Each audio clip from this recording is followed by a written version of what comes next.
আল্লাহর কাছে এমনই দোয়া করতাম যে এমন ব্যবসা যেটা এমন বারাকা থাকবে যেটা আমার কখনো দান সদকা করতেও কোনো অনীহা আসবে না, আর হচ্ছে আমার আমল আখলাকেও কেন ত্রুটি না হয়, এরকম ব্যবসা যেটায় বরকত রাখে আল্লাহ, ফুলফিল বরকত। এখন মোটামুটি আলহামদুলিল্লাহ প্রতিদিন 20,000 15,000 কোনো ঠিক নাই। আল্লাহ আমার যেরকম রিজিক রাখে ওরকমই হয়, কখনো বেশি হয় কখনো কম হয়, এরকমই।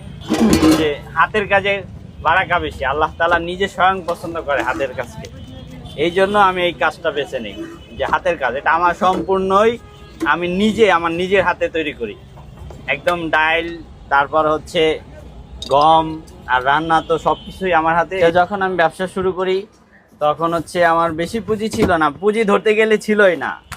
ওই আমাদের তাবলিগের সাথীরা আমাকে মানে করছে, আর হচ্ছে গাড়িটা আমি বাকিতে কিনছিলাম।